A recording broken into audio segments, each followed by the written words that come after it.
السلام علیکم. باخبر سویرا میں میں صدف عبدالجبار آپ کو خوش آمدید کہتی ہوں. میری طرف سے بھی آپ خوش آمدید قبول کریں اور اسے خوش آمد بالکل نہ سمجھیں, کیونکہ ظاہر ہے بھائی خوش آمدید as something else, welcoming someone, خوش آمد کرنا از سمتھنگ ایلس, جسے عرف عام میں اور بھی کئی الفاظوں سے یاد کیا جاتا ہے, ڈپینڈنگ کہ آپ اس سے فائدہ کیا اٹھانا چاہتے ہیں. تو ہمارا مقصد یہ نہیں, ہمارا مقصد یہ ہے کہ آپ جہاں کہیں پر بھی ہوں آپ ٹی وی اسکرین سے جڑے رہیں اور ہمیں دیکھتے رہیں اور اپنی رائے دیتے رہیں. آج تو جڑے رہیں گے, آج چھٹی ہے لوگوں کی.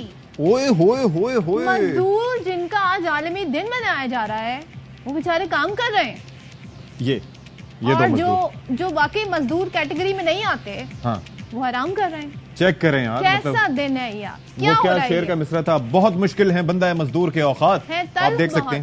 ہے تلخ بہت, ہے تلخ بہت بندہ ہے مزدور. ویسے اس کافی کے ہوتے ہوئے تلخ ہی ہوں گے, تو بلیک کافی ہے, بلیک کافی کے ساتھ ہم آپ کا خیر مقدم کرتے ہیں. امید ہے کہ آپ لوگ بالکل ٹھیک ٹھاک ہوں گے. لیکن یوم میں پہ جس طرح سے مزدوروں کے حوالے سے بات کی جاتی ہے, سیمینارز ہوتے ہیں, ریلیاں نکالی جاتی ہیں, ادھر ادھر لوگ بات کرتے ہیں, لیکن ان کے حالات زندگی بہتر بنانے کے لیے کس حد تک اقدامات بالخصوص وطن عزیز یعنی کہ پاکستان میں کیے جاتے ہیں, یہ سب کے سامنے. مہنگائی کے اس دور میں جو مزدور ہے اس کی کم سے کم اجرت کتنی ہے, یہ بڑا ہی یعنی آپ کو بتا دے گا جی المیہ کیا ہے.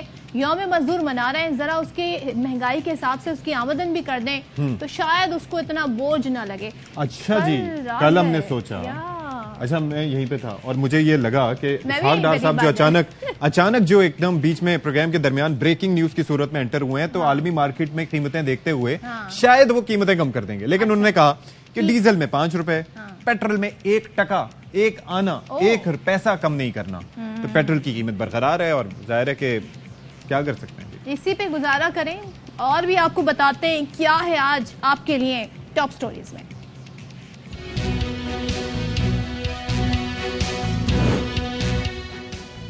مردم شماری پر سیاسی جماعتوں کے تحفظات اختلافات کی نظر ہو رہے ہیں. موقف ایک ہے لیکن سب ایک پیج پر نہیں, ایک دوسرے پر الزامات کا سلسلہ جاری ہے. جماعت اسلامی کے احتجاج پر پیپلز پارٹی کا شدید رد عمل. Chairman P T I Imran Khan کہتے ہیں کہ آئین کے مطابق سپریم کورٹ کے فیصلے کی روشنی میں الیکشن چاہتے ہیں. یہ لوگ الیکشن سے ڈرے ہوئے ہیں, بھاگ رہے ہیں. پوری قوم سپریم کورٹ اور آئین کے ساتھ ہے.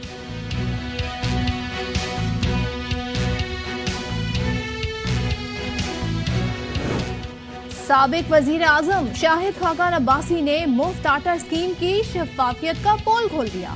20 ارب روپے کی کرپشن کا الزام. مسلم لیگ نون اور نگراں حکومت پنجاب خفا. پی ٹی آئی نے نیب تحقیقات کا مطالبہ کر دیا. بلوچستان میں طوفانی بارش سے تباہی, ندی نالے بکھر گئے. کوہلو کا کوئٹہ اور سبی سمیت اندرون بلوچستان سے زمینی رابطہ منقطع. مزید بارش کی پیش گوئی. کراچی میں آج بھی بارش کا امکان ہے.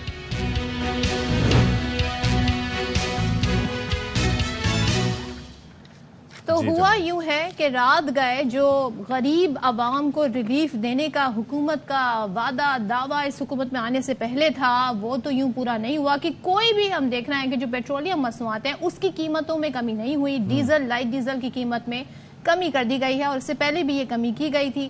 تو یہ وزیر خزانہ اسحاق ڈار نے بتایا کہ پیٹرول کی قیمت 282 روپے لیٹر برقرار رہے گی.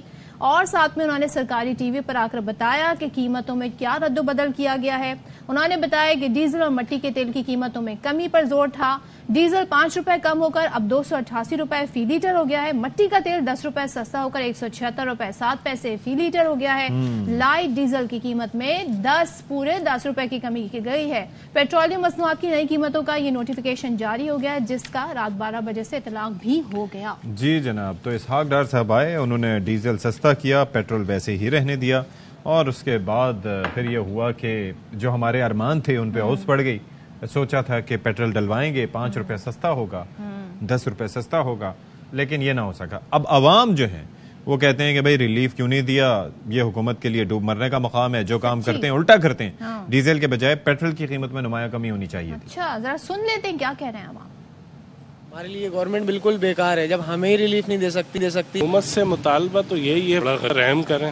تھوڑا کم کرتے ہیں کہ اس کے بعد جو ہے نا ایک دم اوپر لے جاتے ہیں آسمان کی لہروں پہ. 4-5 روپے کم کر کے جو ہے نا 30 روپے بڑھا دینے, 50 روپے بڑھا دینے. کوئی بھی حکومت ہو, کوئی بھی دور ہو, ہمیشہ عوام ہی پسی ہے. اگر ریلیف مل جاتا تو عوام بھی تھوڑا صحیح طرح لے لیتے. چاہیے کہ غریب بندوں کو سبسڈی دینی چاہیے. جاب کرنے کے لیے 25 کلومیٹر آنا 25 کلومیٹر جانا, ہاف سیلری میری اس پہ نکل جاتی ہے. گھر کا خرچہ کیسے چلائیں گے؟ چاہیے تو یہی تھا کہ پیٹرول کام کرتے ہیں, ڈیزل سے تو کوئی ایک دو کا بڑی گاڑی چلتی ہے. یہ تو غریب آدمی کا جو نا خون چوسنے والی بات ہے کہ حکومت کو شرم آ نہیں رہی ہے. ڈوب کے مرنے کا مقام ہے, نہ یہ سیٹ چھوڑ رہے ہیں نہ یہ کام کر رہے ہیں. عالمی منڈی میں تو قیمت ہو رہی ہے, یہ ان کو چاہیے تھا پیٹرول کم کرنا تھا, انہوں نے ڈیزل کم کر دیا. یہ نیا حکومت ہے, ان کو کوئی چیز کا پتہ نہیں ہے, جو کام ہے ان کا الٹا ہے. پیٹرول کم کرنے کی بجائے ڈیزل کم کر رہے ہیں. امید تو کافی سی ہمیں اس گورنمنٹ سے کہ یہ پیٹرول کے ریس کم کریں گے, غریب عوام کے لیے ریلیف زیادہ سے زیادہ کریں گے. پیٹرول کا جو ہے اس کے پرائز کم کیے جائیں کیونکہ ہر چیز اسی کے سر پہ چلتی ہے. بڑی شعر یاد آ رہے ہیں, الٹی ہو گئی سب تدبیریں, دوا نے کچھ کام نہ کیا. لیکن دوا بھی تو اصل ہوتی تو کام کرتی. یہ دوا لانے کی نیت تو ہوتی, دوا لے کر آ رہے تھے, کام نہ ہوا. کیوں نیت نہیں ہے؟ مزمل اسلم صاحب ہمارے ساتھ موجود ہیں, ماہر معاشیات. صبح ہم سب مل کر موجودہ حالات کا رونا روئیں گے اور جانیں گے کہ کیا ہو سکتا ہے اور کیا نہیں. مجھے ہنسی نہیں آ رہی, میں رونا چاہ رہی ہوں. جی مزمل بھائی, یہ توقع تو یہ تھی کہ رات کو تھوڑی سی قیمتیں کم کر دیں گے شاید اسحاق ڈار صاحب, لیکن یہ ہو نہ سکا. کیا ہو سکتا تھا یہ؟ دیکھیں, خوش ہونے کا طریقہ یہ ہے کہ آپ توقع یہ کیا کریں کہ قیمت بڑھ رہی ہے اور پھر جب وہ اعلان کریں گے نہیں بڑھ رہی تو آپ خود بخود خوش ہو جائیں گے, اللہ کا شکر. ایسا بھی کرتے ہیں ہم لوگ. ہاں, تو یہ الٹا ہی تدبیر ہے. نہیں, میں تو پتہ ہے کیا سوچتا ہوں, میں سوچتا ہوں اگر پیٹرول دینا ہی بند کر دیا, انہوں نے کہا نہیں دے رہے تو کیا کر لیں گے؟ سائیکل چلائیں گے تو بس. اچھا, میں آپ کو بتاتا ہوں کہ 15 اپریل کو عالمی مارکیٹ میں تیل کی قیمتیں تھی $81 اور 29 اپریل کو, کیونکہ پھر سیٹرڈے سنڈے آ گیا تھا, تو قیمت تھی عالمی مارکیٹ میں $76. یعنی کہ 5% عالمی مارکیٹ میں قیمتیں کم ہوئی. تو 5% قیمتیں کم ہونے کا مطلب یہ ہے کہ اگر 280 کا پیٹرول ہے تو کم از کم 13 سے 14 روپے جو ہے پیٹرول کی قیمت میں کمی آنی چاہیے تھی, جو ہم نے دیکھا کہ نہیں آئی. یہ ڈس اپوائنٹمنٹ جو ہے کافی عرصے سے چل رہی ہے. عالمی مارکیٹ میں قیمتیں نیچے آ رہی ہیں, لیکن ہماری حکومت جو ہے اپنی ناقص پلاننگ یا امپورٹ پہ پابندیاں یا عالمی مارکیٹ سے تعاون نہ ملنے کی وجہ سے ہم جو ہے پریمیم پے کر رہے ہیں. یعنی کہ اگر 100 روپے کی چیز ہمیں ملنی چاہیے تو وہ ہم 105 110 روپے کی خرید رہے ہیں, جس کی وجہ سے ہم عوام کو ریلیف نہیں دے پا رہے. اور یہ ایک سب سے بڑی وجہ ہے جو ہم دیکھ رہے ہیں کہ پیٹرول کی قیمتوں میں کمی نہیں آ رہی, اور جس کی وجہ سے اب میں تو یہ ابھی آپ دونوں کی باتیں سن کے حیرت ہو رہی تھی مجھے کہ آپ تو کم ہونے پہ اتنا افسوس کر رہے ہیں. ڈرے اس دن سے جس دن یہ اعلان کر دیں گے کہ پیٹرول والے کا اسکوٹر والے کا پیٹرول اب سے گاڑی والا بھروائے گا. اور تو یہ بیچ میں اسی طرح کا کچھ اعلان ہوا تو تھا مزمل؟ نہیں لگے ہوئے, یہ ابھی بھی گیو اپ نہیں کیا ہوا انہوں نے. یہ الیکشن سے پہلے کسی بھی وقت بھی کر دیں گے کہ جس بیچارے کا گاڑی ہے بس, تو وہ جو ہے چاہے وہ بیچارہ 1980 کی گاڑی چلا رہا ہو یا 2000 کی گاڑی چلا رہا ہو, وہ جو ہے 100 روپے پیٹرول کے اضافی بھرے گا اور وہ اسکوٹر والے کے نام پہ دے دی جائے گی. اب اسکوٹر والے کو ملے نہ ملے وہ ایک الگ بات ہے. جیسے ابھی انہوں نے آٹے میں کیا کہ 85 ارب روپے کا انہوں نے کہا ہم نے آٹا بانٹ دیا, وہ مستحق کو ملا نہیں ملا وہ ایک الگ بات ہے, لیکن 85 ارب روپے ٹیکس پیئر کے یا ملک کے نام پہ قرضہ لے کے یہ کام کر دیا گیا. تو یہ آپ ڈرے اس دن سے جس دن یہ کام یہ کر دیں گے, اس کے بعد تو میں سمجھتا ہوں کہ تباہی آ جائے گی. تو ہم ڈر تو رہے ہیں مزمل, لیکن ہمیں یہ بھی بتایا گیا کہ ہم یہ مشکل فیصلے اس لیے کر رہے ہیں کہ IMF نے کہا ہے. تو IMF تو آ نہیں رہا, فیصلوں پہ فیصلے ہو رہے ہیں. کوئی کہتے ہیں نا 100 درے 100 پیاز والی بات ہو گئی. تو مزمل حل تو بتائیں نا پھر, ہم کہاں کس ڈائریکشن میں جا رہے ہیں؟ IMF نہیں آتا. IMF تو جو ہے نا, مجھے تو اب کوئی توقع نہیں ہے. یہ جو ابھی بات کر رہے ہیں نا کہ وہ IMF پروگرام ہے, اور IMF یہ تو پچھلے سال انہوں نے کہا تھا کہ ہمیں جو ہے اس لیے ہم نے حکومت لی ہے تاکہ IMF پروفیسر اقبال صاحب فرما رہے ہیں کہ وہ IMF پروگرام بحال کرنے کے لیے ضروری ہے کہ الیکشن نہ ہو. اور دوسری بات یہ کر رہے ہیں کہ ہم نے بجٹ دینا ہے. IMF تو آپ سے بات ہی نہیں کر رہا, آپ سے بات چیت ہی نہیں کر رہا. اور دوسری بات یہ ہے کہ آپ بجٹ کیا دیں گے؟ آپ کے پاس تو اس وقت نہ ٹیکس جمع ہو رہے ہیں. 400 ارب روپے 10 ماہ میں انہوں نے ٹیکس کم جمع کیا. اچھا, IMF تو سب سے پہلے یہ دیکھے گا نا کہ آپ نے ہدف پورے کیے کہ نہیں کیے. جب ہدف پورے ہوں گے نہیں تو IMF آپ کو ہتھیلی میں پیسے تھوڑی دے دے گا. یہی تو میں بار بار کہہ رہا ہوں کہ یہ اتنا بڑا رسک ہو گیا ہے کہ اس حکومت کے رہتے ہوئے نہ IMF پروگرام ہو سکے گا. تو عوام کو کس بات کی سزا مل رہی ہے صورت میں کہ مہنگائی بھی ہو رہی ہے, شرح اپریل میں جو ہے وہ 38% ہو گئی, تو یہ سزا عوام کو کس بات کی مل رہی ہے مزمل؟ دیکھیں وہ ابھی وہ جو شرح 38% آئی نہیں ہے، وہ خیال کہا جا رہا ہے، ٹھیک ہے نا. وہ تو اس سے کہیں زیادہ یہ 75 سال کا ریکارڈ تو ویسے توڑ چکے ہیں. تو عوام تو دیکھیں، عوام وہ تو میں اب سمجھتا ہوں کہ مزید سزا دینے کی تیاری کی جا رہی ہے کہ اگر الیکشن نہیں ہوتے اور جو ہے ووٹ کا حق نہیں دیا جاتا اور اسی طرح کیئر ٹیکرز بٹھا کے جو ہے حکومتیں چلائی جائیں گی، تو یہ تو عوام کو سزا دینے کا لمبا پروگرام بنایا ہوا. اچھا، لیکن ون لاسٹ تھنگ یہ مجھے ذرا بتا دیجیے گا کہ یہ جو بجٹ کا چکر ہے یہ ویسے کس کو پیش کرنا چاہیے اصولاً؟ کیونکہ یہ ظاہر ہے کہ ایک گھنٹی ہے جو کون اپنے گلے میں بندوائے گا، یہ دے کے جانا چاہتے ہیں، اور ظاہر ہے کہ یہ اگر دے کے جائیں گے تو پھر پیپل فرینڈلی ہوگا، انسٹنٹلی شاید کوئی ریلیف دے کے جائیں، کیونکہ اس کو بھگتنا اگلی حکومت کو پڑے گا. آپ لوگ آئیں گے تو آپ لوگ مطلب تحریک انصاف اگر لیٹ سے کہ آتی ہے تو اس کے لیے بھی آسان نہیں ہوگا عوام کو ریلیف دینا. آسان مشکل کی بات الگ ہے نا. آپ کو جس کو دینا حق، وہ جس کا حق ہے وہ دینا. آپ کو میں ماضی میں لے جاتا ہوں. 2018 میں جب ان کی حکومت مئی میں ختم ہونی تھی تو انہوں نے یہی 1.5 جاری کی تھی. انہوں نے جو ہے اپریل 28 تاریخ کو بجٹ دے دیا اٹھا کے. سب ان کو سمجھاتے رہے کہ آپ کی مئی میں حکومت ختم ہو رہی ہے اور اگلے سال جس میں آپ کی حکومت ہے نہیں اس کا بجٹ کیسے دے سکتے ہیں. اسی طریقے سے اب جو ہے یہ کہہ رہے ہیں کہ وہ ہم بجٹ دینا چاہ رہے ہیں. آپ کی اگست میں حکومت ختم ہو رہی ہے اور اب پہلے تو آپ نے 2018 میں اپریل میں بجٹ دے دیا تھا. اب آپ کہہ رہے ہیں کہ ہم جون میں دیں گے بجٹ. اس کا مطلب یہ کہ یہ ہر دن اپنا حکومت میں قیمتی بنانا چاہ رہے ہیں، کیونکہ ان کو پتہ ہے انہوں نے حکومت میں تو آنا نہیں ہے. اگر الیکشن ہو گئے تو جتنا جو ہے کھینچ لو، طول دے دو اور اس میں جتنے فائدے اٹھا سکتے اٹھا لیں. Let's see. ٹھیک ہے مزمل، بہت شکریہ آپ کا. اور صبح سویرے ظاہر ہے ٹاپک ہی ایسا ہے، آپ کہہ رہے ہوں گے معیشت پہ اور اس پہ بات ہو رہی ہے. عوام کا مسئلہ ہے جی، کیونکہ جب مہنگائی ہوتی ہے تو اس کی چکی میں پستے عوام ہیں. بوجھ اس ملک کے جو بھی معاملات ہیں اس کا عوام کے کاندھوں پر آتا ہے. بالکل ایسا ہی ہے. تو کیسے گزارا کریں، کیسے کریں؟ اور پھر گنتی بھی پوری نہیں ہوتی. عوام جی صحیح گنے بھی نہیں جا رہے ہیں. یہ بھی بڑا مسئلہ ہے. یہ کوئی چھوٹی موٹی بات نہیں ہے کہ مطلب پتہ ہی نہیں ہے کہ کتنا نمبر ہے. پھر ظاہر ہے کہ جب عوام کو نمبر نہیں پتا ہوگا تو فنڈز ایلوکیٹ اسی حساب سے ہوں گے، ریسورسز جو ہیں وہ ڈپلوائے کی جائیں گی، دی جائیں گی کہ بھائی اس طریقے سے کرنا ہے. اب مسئلہ یہ ہے کہ ہر سیاسی جماعت نے اپنا 1.5 انچ کی مسجد بنا رکھی ہے، لیکن مسئلہ یہ ہے کہ سب ایک پیج پر نہیں ہے. ٹھیک ہے، اچھا پیج پہ تو جو لوگ ہوتے بھی ہیں تو وہ بھی ہم نے دیکھا کہ بعد میں حاشیے لگ کے الگ ہو جاتے ہیں. لیکن یہ ہے کہ یہ سیاسی جماعتیں پیج پلٹ جاتا ہے، کچھ بھی ہو جاتا ہے. لیکن اختلافات کی نظر ہو گئے ہیں سارے معاملات. ایم کیو ایم پاکستان نے ایک بار پھر صوبائی حکومت یعنی کہ پیپلز پارٹی کی حکومت کو نشانے پر رکھ لیا ہے. خالد مقبول صدیقی نے کہا کہ سندھ کے شہری آبادی جو ہے، شہری علاقوں کی آبادی کو جان بوجھ کر کم دکھایا گیا.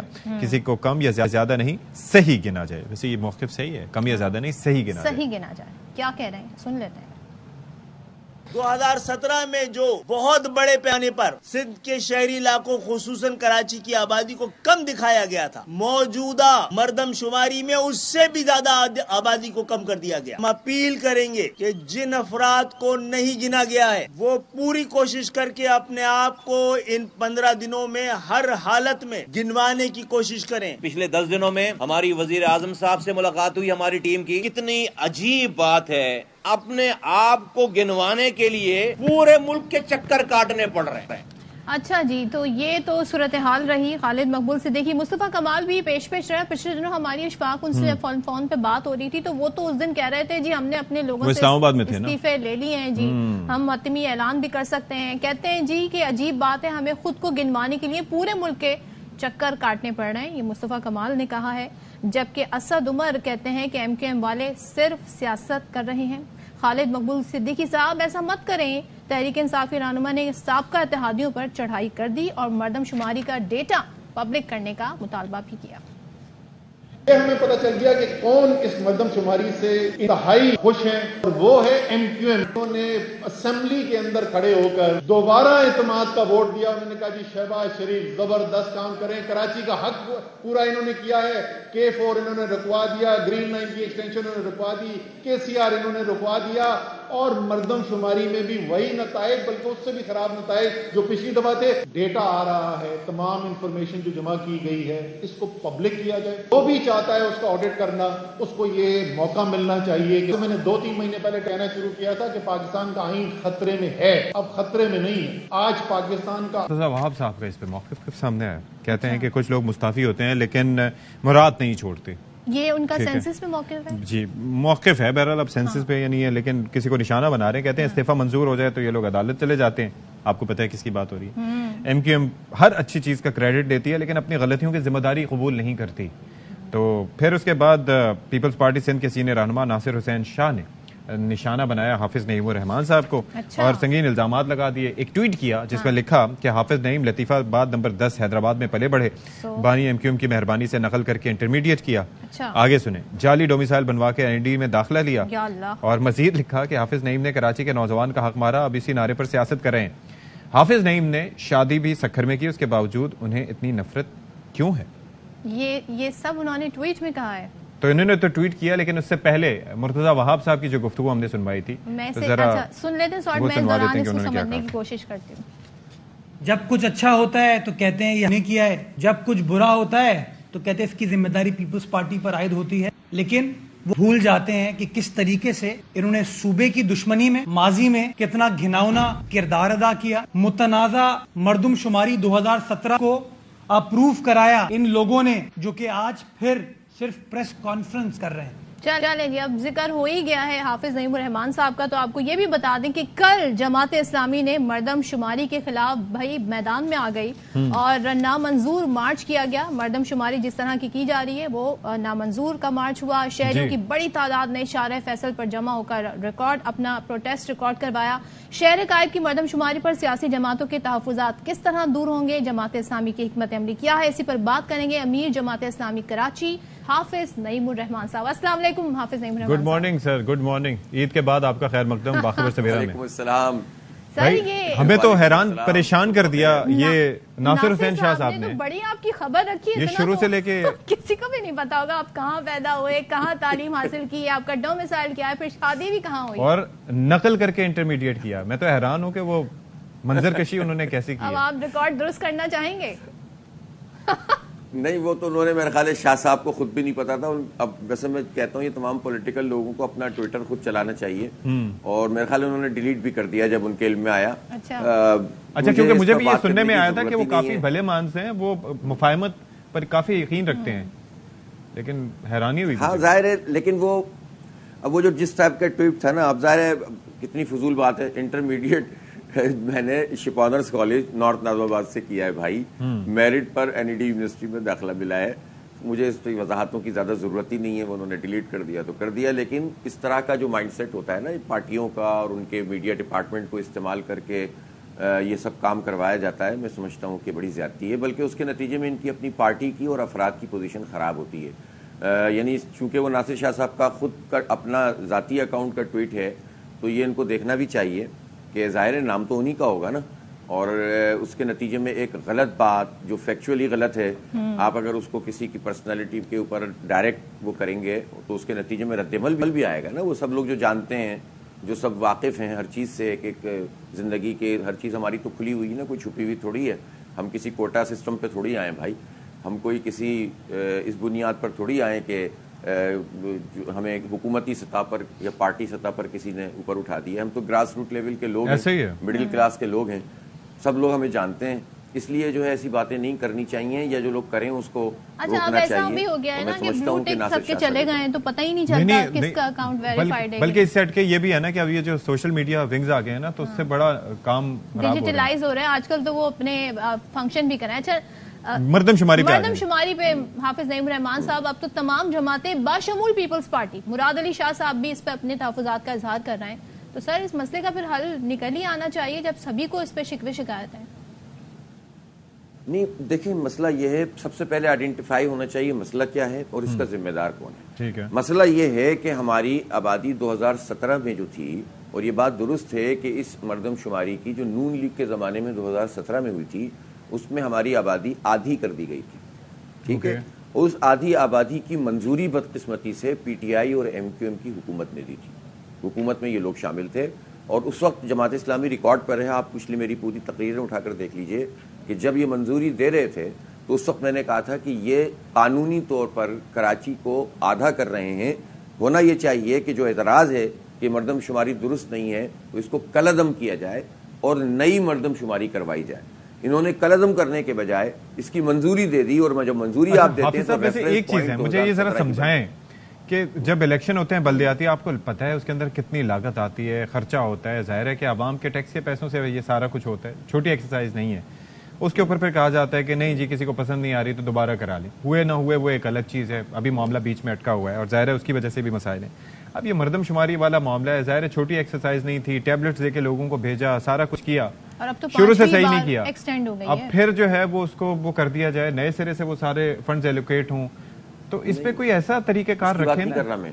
جی جی میں اس کی بات نہیں کر رہا، میں 2017 کی بات کر رہا ہوں. لیکن ابھی بھی اعتراضات اسی نوعیت کے آ رہے ہیں نا.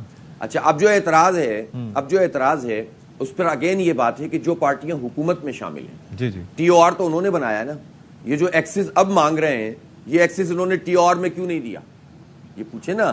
یہ ایکسس جو ہے جو حکومت جو وفاقی وزراء ہیں، بھائی دیکھیں آئی ٹی بیسڈ ہی مردم شماری نا. آئی ٹی کے منسٹر تو ایم کے ہیں. ٹیب چل رہا ہے نا، اس میں ٹیبلٹس کے ذریعے سے ہو رہی ہے، ڈیجیٹل مردم شماری ہے نا. تو اتنے بڑے ایکسپرٹ تو ہمارے ایم کے ہی ہیں نا. سب سے بڑے ایکسپرٹ آئی ٹی اصولاً اور بظاہر منسٹر ہیں وہ، ہے نا. اصولاً تو ایسے ہونا چاہیے. تو جب وہ منسٹر موجود ہے اور ان کی منسٹری موجود ہے تو انہوں نے اس کو نظر انداز کیسے کیا کہ اس میں ایکسس مل رہا ہے کہ نہیں مل رہا. اب آپ دیکھیں کہ انہوں نے شروع میں کہا بھی تھا کہ دیا جائے گا، لیکن آپ چیک نہیں کر سکتے کہ آپ کو گنا گیا ہے کہ نہیں گیا. پھر اس کے بعد آپ اگر چیک کر بھی لیں گے تو کلیکٹیو چیک نہیں ہو سکتا. تو ہم نے یہ مطالبہ کیا تھا کہ ایکسس بھی دیا جائے اور اسٹیک ہولڈر پر مشتمل کمیٹی بنائیں.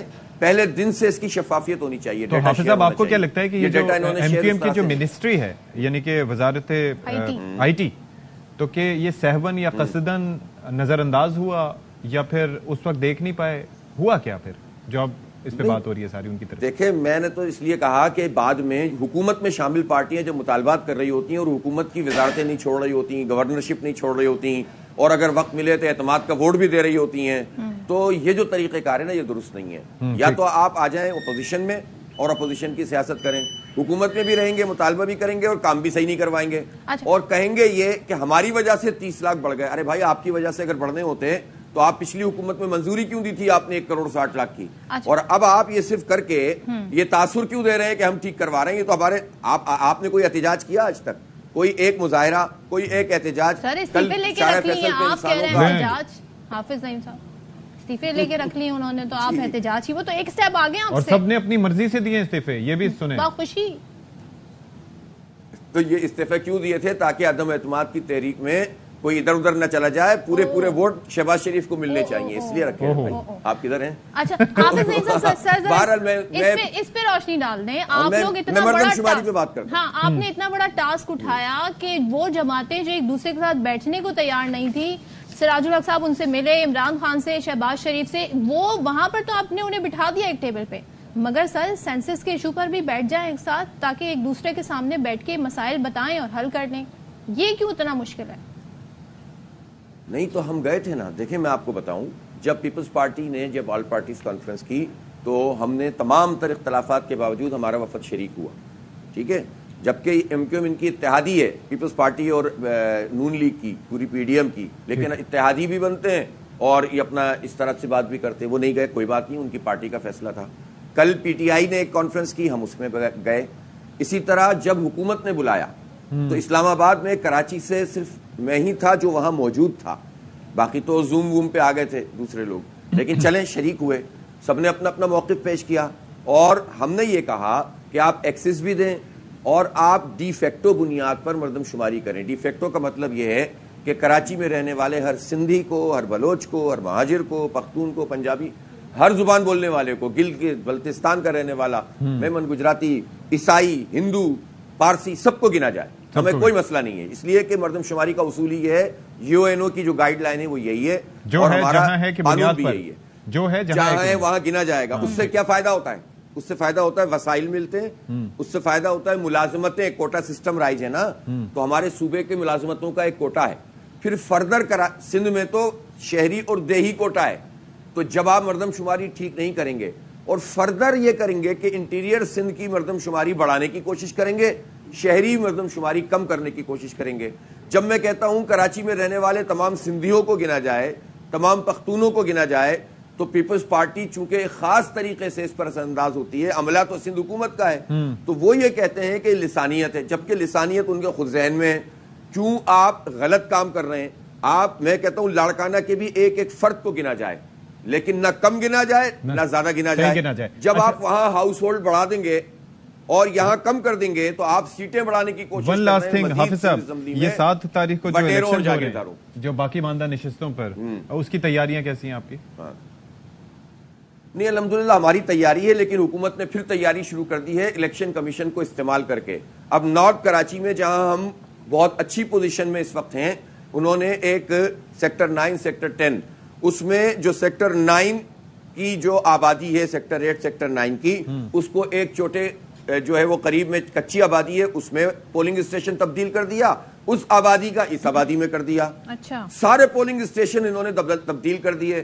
کچھ الیکشن کمیشن کو کہیں تو ان کو ناراض ہو جاتے ہیں, بھائی آپ پیپلز پارٹی کی بی ٹیم بن کر یہ کام کر رہے ہیں تو یہ تو آپ جان بوجھ کر وہ ساری سیٹیں جس پر پی پی بری طرح ہارے گی اس کو بچانے کی کوشش کر رہے ہیں. تو جب یہ سب کام ہوں گے تو کیا ہم اس پر بات نہیں کریں گے؟ تو فیئر اینڈ فری الیکشن کرا دیں نا, پریشان کیوں ہوتے ہیں؟ سب کو موقع دے دیں الیکشن میں جانے کا, اور آپ کہتے ہیں کہ آپ بہت پاپولر ہیں, بہت کام کیا آپ نے. ٹھیک ہے, حافظ نعیم الرحمان صاحب کا مشورہ ہوپ فلی سن لیا حکومت نے. Thank you so much for joining اس. حافظ نعیم الرحمان صاحب گفتگو کر رہے تھے. یہاں پر ہم نے بریک لینا ہے, پتہ نہیں بریک کے بعد واپس آئیں گے.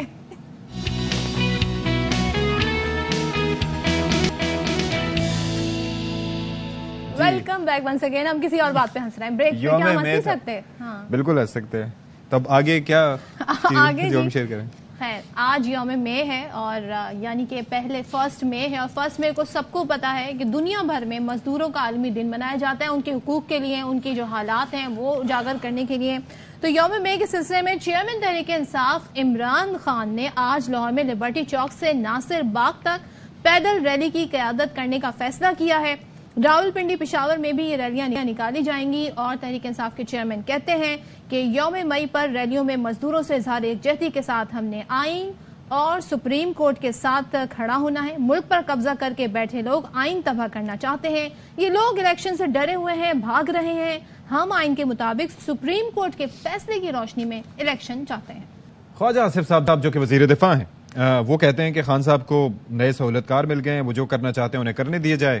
مذاکرات کا کیا نتیجہ نکلنا ہے؟ جلسوں کا کہا ہے خان صاحب نے تو جلدی جلسے کریں تاکہ مذاکرات سے جان چھوٹے. اچھا, سلسلہ شروع ہوا ہے عمران خان والا, یہ چند دنوں کی بات ہے, اس سلسلے بھی ختم ہو جائیں گے. جتنے قدم اٹھائے ہیں عمران خان نے ان کو ریورس کیا. اب جو ہے نئے سہولت کار ملے ہوئے ہیں, اللہ خیر کرے گا.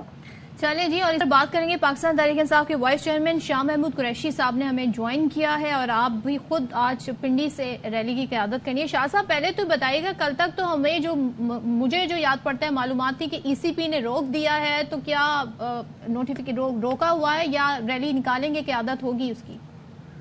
دیکھیے جی, صرف ظریفی یہ ہے کہ یوم مئی کے دن بھی انہوں نے ہماری ریلیز پر قدغن لگائی اور ہمیں پھر عدالتوں سے رجوع کرنا پڑا.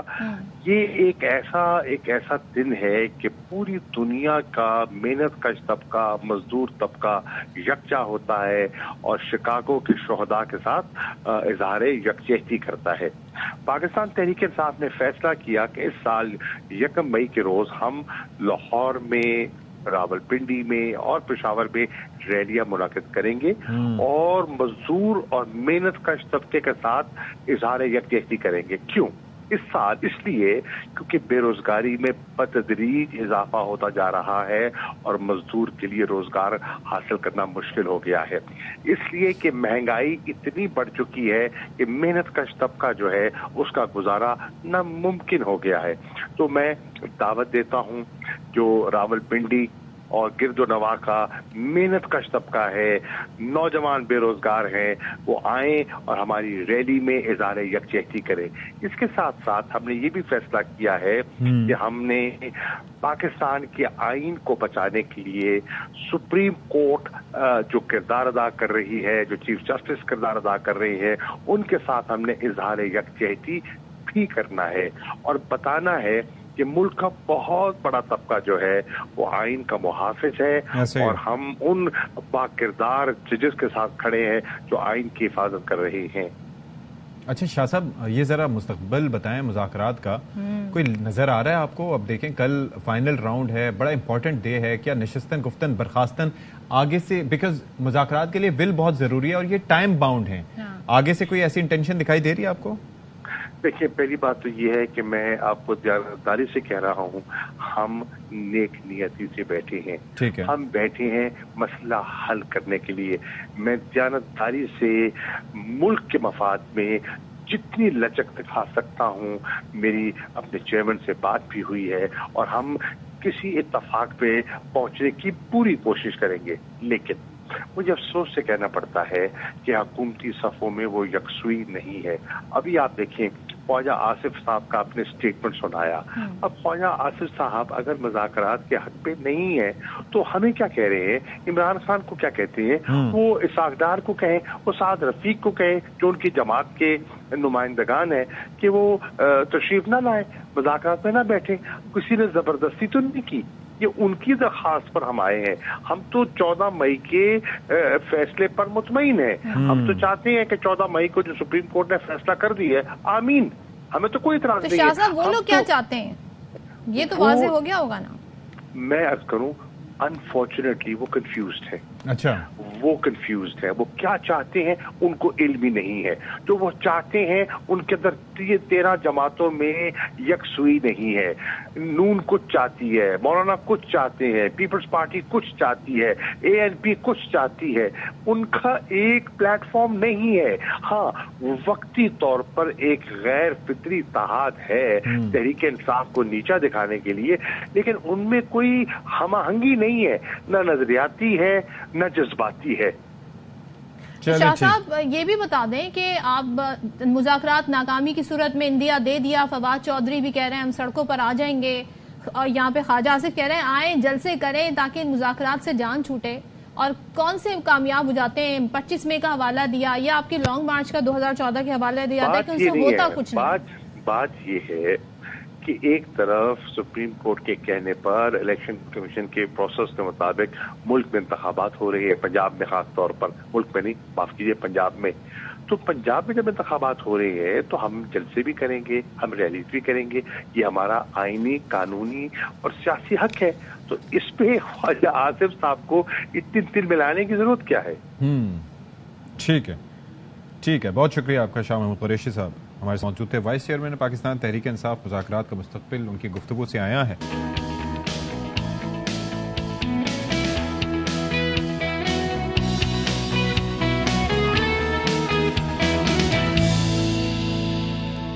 کیا کر رہے ہیں Ashfaq? What are you doing? میں چاہ رہا تھا میرے کان میں آواز آ جائے اور میرے اس طرح کے اشارے سمجھ کے سب سمجھ جائیں کہ ہم کیا کر رہے ہیں. تو بہرحال آپ سب کا ایک بار پھر سے خیر مقدم ہے. میں ہوں آپ کے ساتھ اشفاق اسحاق ستی. میرے ساتھ موجود ہیں جناب صدف عبدالجبار. 10:04 ہو چکے ہیں پاکستان کے معیاری وقت کے مطابق. ہم ایک بار آپ کے سامنے ہیں پھر سے. اور آپ لوگ کیسے؟ کیا مطلب؟ ناشتہ وغیرہ کر لیا آپ لوگوں نے؟ ناشتہ ایسے اشفاق ناشتہ بڑا ضروری ہوتا ہے، بہت ضروری ہوتا ہے. سویرے ناشتہ کریں جی، یہ آپ کا پورا دن کے آپ کے اندر انرجی ہوگی. اور اگر آپ لیٹ نائٹ زیادہ کھائیں گے تو آپ کی انرجی جو ہے اس وقت اتنا میٹابولزم آپ کا تیز نہیں ہوگا. کہا جاتا ہے نا صبح کھاؤ بادشاہوں کی طرح اور رات کو کھاؤ فقیروں کی طرح. کیا بات کہی اشفاق، بس یہیں پہ روک دیں اس وقت ساری گفتگو. اچھا لیکن یہ پرانے حوالے سے تھا یہ بات. لیکن اب جو ہے وہ فقیروں کو دے دو تو وہ آپ کو بتائیں گے کیسے کھاتے ہیں، وہ آپ کو بھی کھا جائیں گے. خیر جناب، لیکن یہ معاملات ایسے ہیں جی کہ اس پر عمل درآمد ضروری ہے. تھوڑا سا اگر ہم اپنی لائف سٹائل میں ذرا سی چینجز کرتے جائیں نا، اپنی ہیبٹس میں چینجز کرتے جائیں تو بہت کچھ ہو سکتا ہے. پانی زیادہ پئیں، اچھا سا ناشتہ کریں، سبزی کھائیں، پھل فروٹ کھائیں، اچھا کلین کھائیں. اچھا میری ایک بات سنیں، کلین کھانے کے ساتھ مجھے یاد آیا بھائی کیا پاکستان نے میچ کھیلا نا پچھلے دن. اوئے ہوئے ہوئے ہوئے فخر زمان بھائی، وی لو یو. مطلب یو آر اے سٹار یار، قسم سے. آپ ہمارے پاکستان کے اگر ان کمپیریزن جائیں تو آپ روہت شرما سے بڑے پلیئر ہو یار. جیسا نام ویسا کام. فخر پاکستان، ہمارا سر فخر سے بلند. پہلا پاکستانی جس نے پاکستان کی جانب سے ڈبل سینچری کی، پھر 193 کیا، پھر اس کے بعد جناب 180 کیا، پھر اس سے پہلے بھی. اور ہم وہ شائقین رہے، وہ جنریشن رہے اشفاق جو اپنے بیٹسمین کو ایسے دیکھتے تھے لٹرلی ڈر کے آؤٹ نہ ہو جائے. ایک بال پہ بسم اللہ، ایک بال پہ. یہ بات اپنی جگہ ٹھیک ہے کہ راولپنڈی کی جو سرفیس تھی وہ فلیٹ تھی، لیکن کیویز نے اس کے اوپر 336 بنایا. اور پاکستان نے کیا شاندار رن چیز کیا کہ ایک لمحے پہ بھی ہمیں نہیں لگا کہ پاکستان کے قدم ڈگمگا سکتے ہیں. Everyone played brilliant. میں نے شروع میں نا اسکور سنا 336، and I was like یار یہ تو گیا، ہاتھ سے گیا، اب کچھ نہیں ہو سکتا، اب دل لگانا بیکار ہے. لیکن ہماری ٹیم نے کمال کر دیا جی، اور سارا کریڈٹ جاتا ہے فخر زمان کو. تو ٹاپ سٹوری سے پہلے تالیاں آپ کے لیے. اب ٹاپ سٹوری.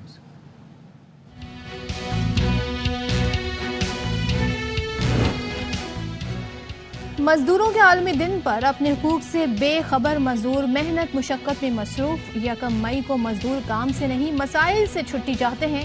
بڑی بڑی باتوں اور اعلانات کے بجائے عملی اقدامات کرنا ہوں گے.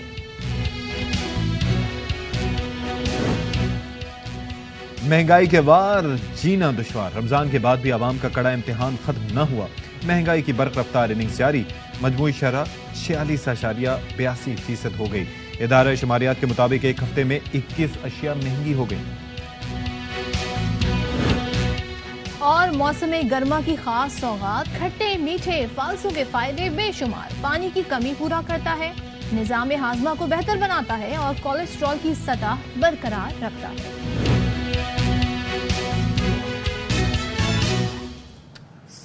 تو ہم شروع میں گفتگو کر رہے ہیں بہت بندہ مزدور کے اوقات.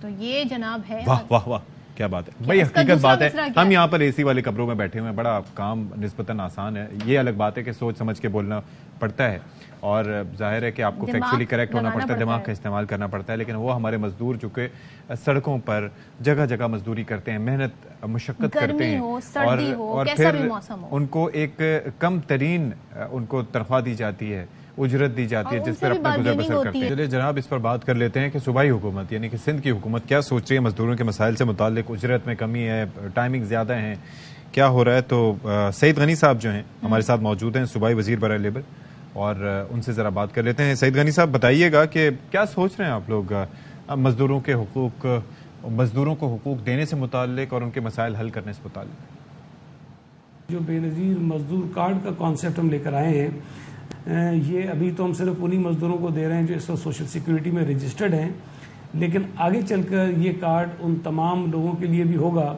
جو اس وقت قانون کے دائرے میں نہیں آتے. صرف انڈسٹریل سیکٹر کے ورکرز کو یہ سہولت حاصل ہے, لیکن ہم یہ جو بیریئر ہے اس کو ہٹانے جا رہے ہیں, اور یہ سہولیات جو سوشل سیکیورٹی کی ہیں وہ ان تمام مزدوروں کو ملے گی جو کسی بھی قسم کی مزدوری کر رہا ہے, اور چاہے وہ سیلف امپلائڈ ہو وہ یہ کارڈ لے سکتا ہے, اپنے آپ کو رجسٹر کرا سکتا ہے, اور اس کے بعد جو سہولتیں ہم کسی بھی رجسٹرڈ ورکر کو آج دے رہے ہیں وہ سہولتیں تمام اس ورکر کو, اس کی فیملی کو جو ہے وہ ملنا شروع ہو جائیں گی.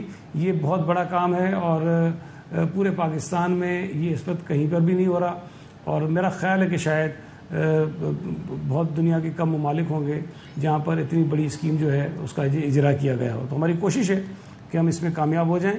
اس میں جو رکاوٹ ہمارے سامنے ہے وہ جو 18ویں ترمیم کے بعد ڈیولیوشن ہوئی تھی کچھ محکموں کی, اس میں محکمہ محنت کی بھی ہوئی, لیکن آج بھی جو جھگڑا ہے وفاق اور صوبے کا وہ EOBI اور ورکر ویلفیئر فنڈ پر چل رہا ہے.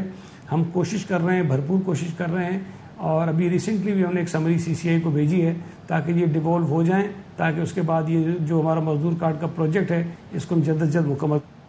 سعید غنی صاحب یہ بتائیے گا جو مہنگائی ہے اس میں اب ظاہر ہے عام آدمی جو کہ ایک مڈل کلاس طبقے سے تعلق رکھتا ہے اور جاب کر رہا ہے لیکن اس کے لیے مشکل ہے, تو ایک مزدور جس کو کبھی کام ملا کبھی نہیں ملا اس کے لیے بڑی مشکلات ہیں, سیلف ڈپلائڈ ہے. گزشتہ دنوں وزیر اعلیٰ کی زیر صدارت اجلاس میں فیصلہ ہوا تھا کہ بنیادی تنخواہیں بڑھائی جائیں گی, عمل درآمد اس پر نہیں ہوا, تو وہ کب تک ہو سکتا ہے پھر, اور کیا وہ ان میں شامل ہوں گے؟ دیکھیں جو منیمم ویج ہے اس کو بڑھانے کے لیے یا اس کو اس میں اضافہ کرنے کے لیے ایک الگ سے قانون موجود ہے, اور وہ منیمم ویج بورڈ کے تحت ہوتا ہے. اس میں ہمارا ایک بورڈ ہوتا ہے جس میں نمائندگی ہوتی ہے امپلائرز کی, ورکرز کی اور سرکاری آفیسز کی. وہ جو مہنگائی کا تناسب ہوتا ہے, مختلف اس کے انڈیکیٹرز ہوتے ہیں, اس کو دیکھ کر ایک منیمم ویج کی اماؤنٹ جو تجویز کرتے ہیں حکومت کو, پھر یہ حکومت یعنی کیبنٹ کے پاس آتا ہے اور کیبنٹ پر اس کو سمجھتی ہے تو اس کو اپروو کر لیتی ہے, یا پھر اس کو دوبارہ ریویو کے لیے اسی منیمم ویج بورڈ کو بھیج دیتی ہے. تو ابھی منیمم ویج بورڈ اس پر کام کر رہا ہے. آپ کے علم ہے کہ 25,000 منیمم ویج جو تھی وہ سندھ حکومت نے سب سے پہلے کی تھی, اس کے بعد باقی صوبوں نے, وفاق نے بھی کر لی, اور ابھی پنجاب میں 32,000 روپے ہو گئی ہے, اور ہم اس پہ کام کر رہے ہیں اور دیکھیں ہم کتنا اس کو کرتے ہیں, لیکن آئندہ شاید کچھ ہفتوں میں اس کا ہم اعلان کر دیں گے. اچھا, اکثر ہم یہ دیکھتے ہیں کہ فیکٹری مالکان یا کمپنی مالکان اور مزدوروں کے درمیان تنخواہوں یا فنڈز کی فراہمی پر کچھ معاملات سامنے آتے ہیں, کچھ مسائل سامنے آتے ہیں, تو اس حوالے سے حکومت کی جانب سے کیا کوئی معاونت فراہم کی جاتی ہے مزدوروں کو؟ یہ امپلائر اور ورکرز کے درمیان اس طرح کے ایشوز آتے رہتے ہیں، اور لیبر ڈپارٹمنٹ کی یہ جہاں بہت ساری ذمہ داریاں ہیں، اس میں ایک ذمہ داری یہ بھی شامل ہے کہ ہم انڈسٹریل پیس کے لیے بھی کام کرتے ہیں، اور ہمارے قوانین میں مختلف ایسے میکنزمز موجود ہیں جہاں ورکرز اور امپلائر کو بٹھا کے مسئلے کو حل کیا جاتا ہے۔ میں نے ایک بات پہلے کہی تھی، وہ شاید اس طرح اس میں سمجھانے میں زیادہ آسانی ہو جائے مجھے، کہ جو سہ فریقی کمیٹیاں ہم بناتے ہیں، پہلے یہ سہ فریقی کمیٹیاں اوپر کی سطح پہ ہوتی تھیں، اس وقت ہم نے یہ سہ فریقی کمیٹیاں بہت نچلی سطح پہ بنا دی۔ مثال کے طور پہ کراچی میں سائٹ انڈسٹریل ایک ایریا ہے، کورنگی انڈسٹریل زون ہے، لانڈی انڈسٹریل زون ہے، سائٹ سپر ہائی وے ہے، فیڈرل بھی ایریا ہے۔ تو ان مختلف علاقوں میں ہم نے وہاں اس انڈسٹریل زون کی سطح پر جا کے ایک سہ فریقی کمیٹی بنائی ہے، اور اس بنیادی طور پر اس کمیٹی کا مقصد اور کام بھی یہی ہے کہ اس انڈسٹریل ایریا میں اگر کوئی ایسے ایشوز اٹھتے ہیں، اگر امپلائر کو شکایت ہے، ورکر کو شکایت ہے، کوئی انڈسٹریل ڈسپیوٹ ہے، تو وہ اسی سطح پر بیٹھ کر اس کو حل کرے۔ اگر وہ نہیں ہوتا تو پھر وہ اوپر ڈپارٹمنٹ کی تک بھی آ سکتا ہے، لیکن اس کو ہم نے ڈیسینٹرلائز کر کے بالکل نچلی سطح پر ہم لے کر گئے، اور اس کو کافی اپریشیٹ بھی کیا گیا۔ آئی ایل او نے بھی اپریشیٹ کیا، جو امپلائر تھے انہوں نے بھی اپریشیٹ کیا ہے، جو ورکرز ہیں انہوں نے بھی اپریشیٹ کیا ہے۔ تو یہ ہم نے ایک کام کیا ہے جو ایک میں سمجھتا ہوں کہ اچھا پلیٹ فارم امپلائر کے لیے بھی موجود ہے اور ورکرز کے لیے بھی موجود ہے۔ بہت شکریہ سینی صاحب، گفتگو کر رہے تھے۔ لیٹس ہوپ کہ کچھ حالات میں بہتری آئے اور مزدوروں کی جو معمولات زندگی ہیں، جو ان کی تنخواہوں کے مسائل ہیں، جو ان کو اجرت دی جاتی ہے، وہ کچھ مناسب ہوں تاکہ وہ بھی اپنی گزر بسر کر سکیں، کیونکہ اخراجات اتنے بڑھ گئے ہیں، مہنگائی کی شرح اتنی بڑھ گئی ہے، ایسے میں بہت مشکل ہے گزارا کرنا۔ جی بھائی، بریک پر جانے سے پہلے ہم جس طرح سے تذکرہ کر رہے تھے، بھارت کے جو ایک ہندوتوا کا نظریہ ہے جس کا وہ پرچار کرتے رہتے ہیں، وہ اپنی جگہ، لیکن ایک جہالت بھی ہے جو وہاں پر پائی جاتی ہے۔ ہم تو چاہتے ہیں کہ ان کے ساتھ کرکٹ ہو، سفارت ہو، تجارت ہو، ہر طرح سے ایک اچھے تعلقات ہو جیسے کہ پڑوسیوں کے درمیان ہوتے ہیں، لیکن بھارت کو عزت راس نہیں آتی۔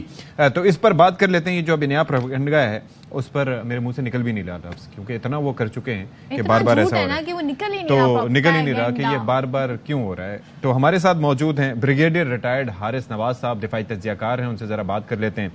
تو حارث نواز صاحب، بقول ارنب گوسوامی اور اس کے پروپیگنڈا کے، نیشن وانٹس ٹو نو، ان کی نیشن کو نہیں پتہ چلنا چاہیے کہ وہ کس طرح سے یہ چھوٹی چھوٹی گری ہوئی حرکتیں کرتے ہیں اور پھر ایکسپوز بھی ہو جاتے ہیں، رسوا بھی ہوتے ہیں؟ اچھا، تو یہ ان کی بڑی پرانی عادت ہے، یہ ہمیشہ ہر بات کا الزام پاکستان پہ لگاتے ہیں، بلکہ کوئی ایسا موقع نہیں چھوڑتے کہ وہ بدنام کریں۔ جو اکھنڈ بھارت کا یہ ایک چار کا ٹولہ ہے جس میں نریندر مودی، راجناتھ سنگھ، اس کے بعد امت شاہ اور اجیت ڈوال، یہ سارے مل کے یہ اس کے بھارت کے اکھنڈ بھارت کو لے کے چل رہے ہیں، اور وہ مسلمانوں کے پاکستان کی دشمنی اتنی آگے نکل گئی ہے کہ اب کو کوئی نہ کوئی بہانہ چاہیے ہوتا ہے۔ قبر کہاں پر ہے، اس نے وہ اپنے راستے کے اوپر بجانے کے لیے اس نے وہ لاک لگایا اور لگا دیا پاکستان کا نام۔ پھر اس کے بعد ان کو شرم بھی نہیں آتی کہ پوری دنیا میں تمہاری بے عزتی ہوتی ہے جس کی طرح تم لوگ خبریں پھیلاتے ہو، اور پھر اس کے بعد آگے سے معذرت بھی نہیں کرتے۔ کمال کا ہے کہ انتہا کی یہ غلط بات ہے، اور ان کا میڈیا بھی سوچے سمجھے ہوئے جو انڈین ڈراج میں حکومت کہتی ہے وہی شروع کر دیتے ہیں۔ یہ اب یہ دیکھیں کہ ان کا میڈیا کتنا کنٹرولڈ ہے کہ وہ اپنے ملک کی کوئی بھی خبر ہو اس کو ایسے چینج کرتے ہیں کہ پاکستان کو بدنام کرتے ہیں اور ساتھ کشمیر کو بدنام کرتے ہیں، کوئی موقع بھی نہیں چھوڑتے۔ اور وہ جس کا کوئی دور سے پاکستان سے تعلق ہی کوئی نہیں ہے، اور اب یہ بھی نہیں کہ میڈیا کہتا ہے کہ ہمارے سے معذرت ہے، ہم نے غلط کر دیا اور ہمیں نہیں کرنا چاہیے تھا۔ کون سی قبرستان حارث صاحب، ایک میڈیا آؤٹ لیٹ نہیں، کئی میڈیا آؤٹ لیٹ نے ایک ہی طرح کی ہیڈ لائنز اور اسی طرح کی خبر لگائی، یہ بھی بڑا المیہ ہے کہ بغیر تحقیق کے اس طرح کی خبر آگے بڑھا دینا۔ یہ ان کی ہمیشہ سے عادت ہے، اور یہ مجھے سمجھ نہیں آتی ہے کہ یہ سارے مل کے یہ ٹوٹلی میڈیا کنٹرولڈ ہے را کے ساتھ، اور را ان کی ظاہر ہے کہ مجھے اکھنڈ بھارت کے لیے آر ایس کے ساتھ ملے ہوئے، اور پھر آپ کو گوسوامی کا کو پتا ہے کہ اس کا کام ہی ہے یہ خبریں پھیلانا، اور میرے سے بڑی دور سے لڑائی بھی ہوتی ہے، تو اس لیے یہ ان کو انتہا زیادہ ہے۔ یہاں پر پاکستان کو چاہیے کہ ضرور ان سے پروٹیسٹ کرے، ناٹ اونلی فارن آفس میں ہمیں چاہیے کہ ان سے بات کریں، ان کو بتائیں اور ان سے معافی کریں، وی شوڈ رائٹ، ان کو ان رائٹنگ بھیجا جائے کہ یہ آپ پروٹیسٹ کریں گے تو پھر وہ ہو سکتا ہے غلطیاں کرنا چھوڑ دیں، غلطیاں کریں گے تو ہی تو بے نقاب ہوں گے اور رسوا ہوں گے۔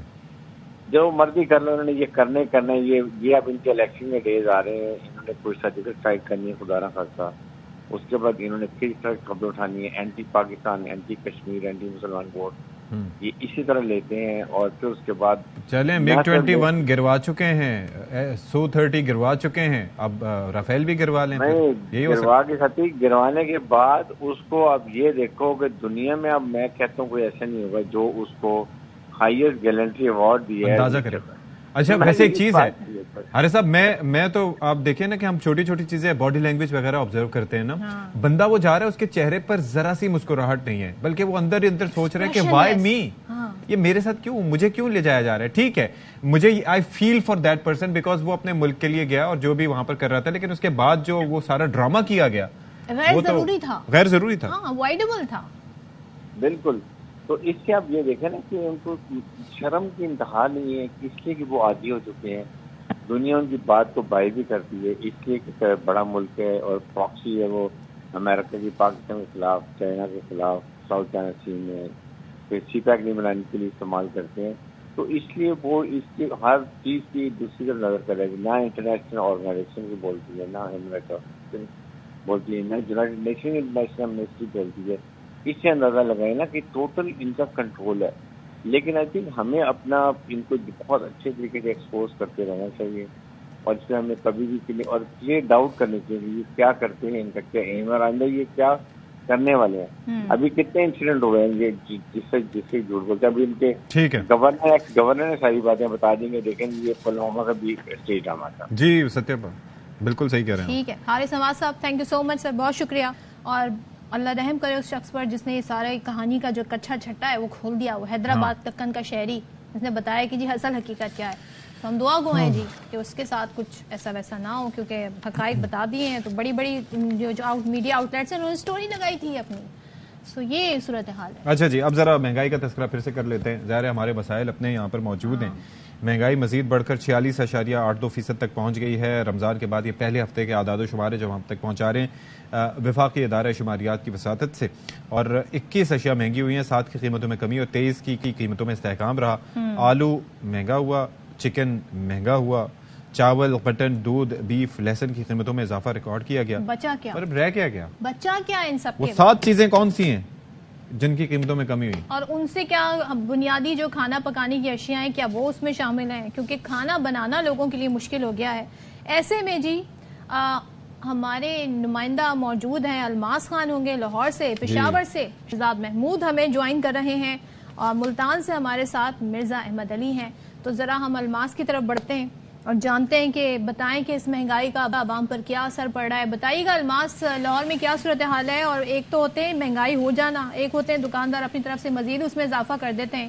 تو کہیں بھی کچھ کنٹرول صورتحال دکھ رہی ہے؟ بس کیا صورتحال ہے؟ نہیں صدف، یہ تو بالکل آپ نے الٹا ہی کہہ دیا. مہنگائی اتنی ہوگی کہ غریب آدمی کا جینا مشکل ہو گیا ہے، بلکہ بہت ہی مشکل ہو گیا ہے غریب آدمی کا جینا. ہم صبح کے ناشتے سے لے کے دوپہر کا کھانا اور رات کے کھانے تک کی بات کر لیتے ہیں. جو بھی چیز غریب آدمی بازار سے لے جائے گا اسے مہنگی ہی ملے گی، یعنی اسے پیٹ کی آگ بجھانے کے لیے خاصی مشکلات کا سامنا کرنا پڑتا ہے. صبح کے ناشتے سے لے لیتے ہیں کہ ہمارا آدھا پاکستان صبح کا ناشتہ انڈے ڈبل روٹی سے کرتا ہے. انڈے کی جو قیمت ہے وہ 280 روپے فی درجن ہے. 290 یہاں پر کی بات کرتے ہیں، مختلف برانڈ کی جو ڈبل روٹی ہے وہ 220 روپے کی ہے. دوپہر کے کھانے تک ہم چلے جاتے ہیں تو اشفاق، دوپہر کا کھانا زیادہ تر لوگ پہلے جو پروٹین کی جو اچھی مقدار ہوا کرتی تھی وہ چکن میں ہوا کرتی تھی.